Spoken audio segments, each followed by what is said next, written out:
Correspondents Association is as necessary as ever. President Biden's decline and its cover-up by the people around him is a reminder that every White House, regardless of party, is capable of deception. But being truth tellers also means telling the truth about ourselves. We, myself included, missed a lot of this story, and some people trust us less because of it. We bear some responsibility for faith in the media being at such lows.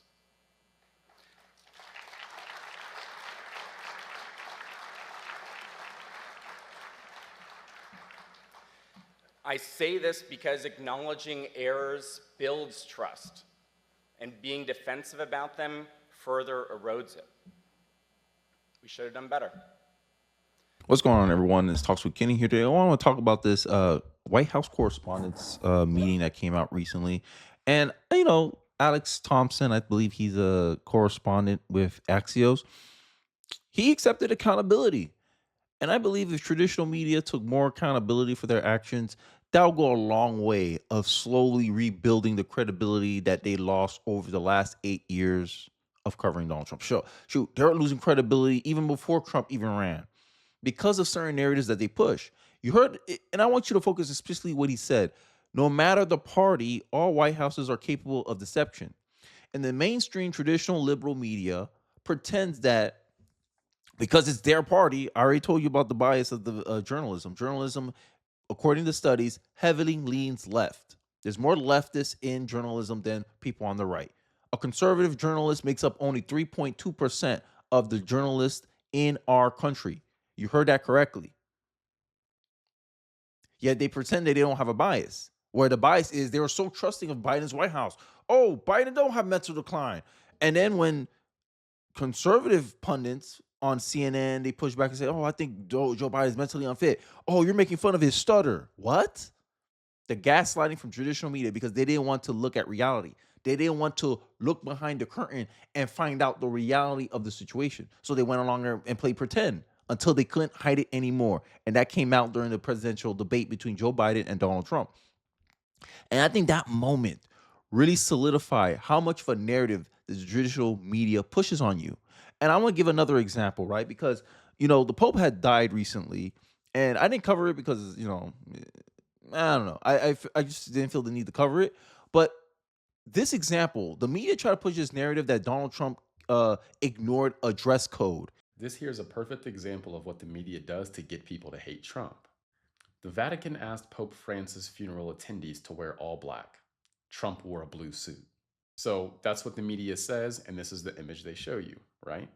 Now here's a picture with more context, and you can see how many other people were dressed. I'm zooming in a little bit more so you can see it. There's a lot more blue than what the media was trying to lead people to believe. Again, this is the image they showed us, and this was the reality. And this is a perfect example of why the trust in the traditional media is at an all-time low. Like they had to zoom in and get the perfect situation to push their narrative. And again, it's not about being intellectually honest or even fair. It's about pushing a narrative.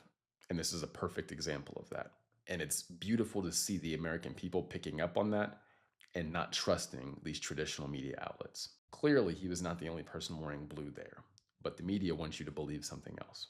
And another thing I want to highlight too is that I talk about in this channel how mainstream media news, they cover Donald Trump 87% of the time negatively, while they covered Kamala Harris 87% of the time positively. And this is an example. This is Matt Von Swoll. Cool name, by the way. The Trump administration just approved $1.4 billion to rebuild homes for Hurricane Helene victims in Western North Carolina. And not a single mainstream media news outlet wrote a story about it. Not a single one. Why is that? Bias. Yes. And I hear it in the conversation already. Yes, Kenny, we already know for the 10th time that the media is biased. But I can't help myself. They give me so much material to talk about. Today might be dedicated to the fake news media because this is all they do. This is all they do. This is all they do, right? There's a story that came out recently, and I don't know how I want to cover it, but Christian Walker, right, debating with Marco Rubio about deportation because a child apparently got deported when no, the parent of the child got deported. And this is the kind of narratives that many people have a problem with the mainstream media, is that they try to push a perception to get people to go on their side, like the Maryland man. The Maryland man, but he's an El Salvadorian national, came in this country legally, got served deportation papers since 2019. He stayed in the country an extra 6 years past his deportation order. And when he finally gets deported to El Salvador, where there's no longer a threat to his life, the media sits here and cry.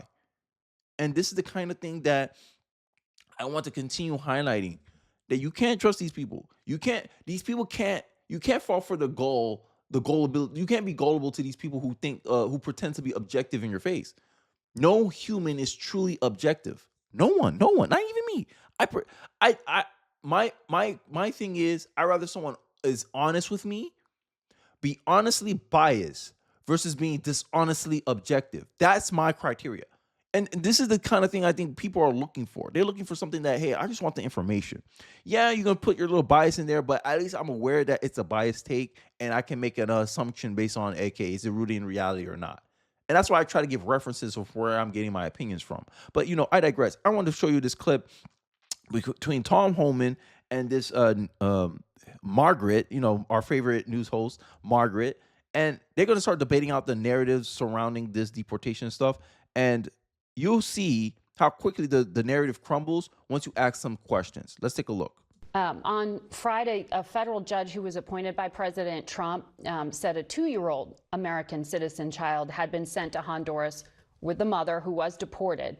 But the judge said, quote, there was no meaningful process. So again, this is another similar situation and dynamic. Shouldn't there be special care when these deportation cases involve small American-born children?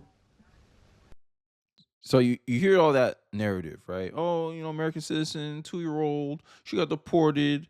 You guys have some special considerations for these Americans that are young, that were born in this country. This is why Donald Trump wants to kind of end birthright citizen. How you broke into a country's laws, have children, and then we legitimize these children and say, oh yeah, they're American citizens because they're born on this land. This is why Donald Trump wants birthright. This is why Donald Trump is challenging birthright citizenship, because too many people are taking advantage of the system. We know that if an ambassador from another country came here with his pregnant wife and she gave birth, we know, hey, we have special concessions saying, no, that kid is not going to be recognized as an American citizen because the people born here, the people who are from another country. But that same rule doesn't apply to illegals that are nationals from another country. Make it make sense. Make it make sense. But this is the argument that Donald Trump wants to have. And look how quickly I think Tom Homan puts water on that narrative. Well, first of all, I disagree with the judge. There was due process. That female had due process at great taxpayer expense and was ordered by the immigration judge after those hearings. So she had due process. Again, this is parenting 101. You can decide to take that child with you, or you can decide to leave the child here with a relative or another spouse. Having a U.S. citizen child doesn't make you immune from our laws of the country. American families get separated every day by law enforcement. Thousands of times a day when a parent gets put in jail, the child can't go with them. Where's the concern from the media? This is why the liberals, they get a reputation of being American last. Liberals are rooting against Trump because they hate Trump, right? What's the saying? Liberals hate Trump more than they love America. You see that full display. Americans go through this all the time. No one's crying, man. Oh, Kenny, who's going to take? Okay, my mom can take care of him. My brothers can take care of him. My sisters can take care of my kid while I'm in jail. But an illegal can't do that while they're deported. Take your child with you. Like, make it make sense. You broke the law to come into this country. Like, it's like being illegal is like you rob somebody $1 million.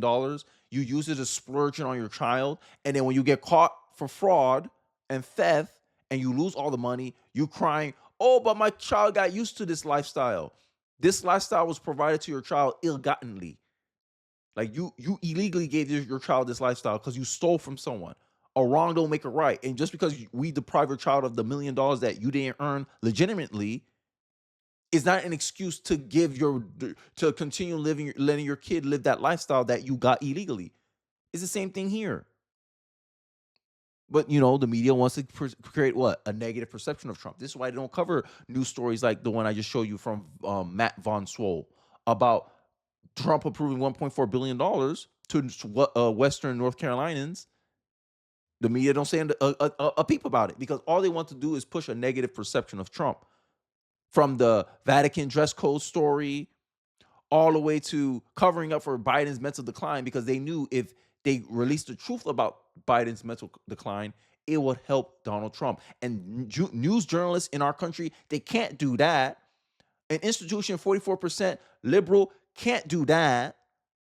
They can't give objective journalism, because if they do objective journalism, that means there'll be some stories that'll benefit Trump, and they can't do that. If you're an illegal alien, come to this country and you decide to have your citizen child, that's on you. You put yourself in that position. Well, when it came to this particular case, you just pointed out that they could have made arrangements. The father tried, actually, to make arrangements, as we understand it through our reporting. But he and the mother, who were separated since she was in detention after showing up for her appointment, was only allowed a very brief phone call. The father tried to petition to get the child handed over to an American citizen relative. So the mother had to make this decision and took the child with her. It just seems like there could be some. What's the problem? If I go somewhere, my kids follow me. Duh. But what's the problem? It's the same thing with the El Salvadorian. You got Democrats going over to El Salvador trying to convince this El Salvadorian government to release their citizen back into the USA. Make it make sense. They're home now. That child would have been born in whatever country of origin her mother was from, but she chose to come into this country illegally and have her here. Or I don't know the circumstances of her birth, but wherever your mom goes, you're two, you go with your mom. What's the problem? What's the problem here? I don't see a problem here. Making something out of nothing. More time frame here around due process allowed. That's what the judge is saying there should have been more of a process here. There was due process. The two-year-old baby was left with the mother because the mother signed a document requesting her two-year-old baby go with her.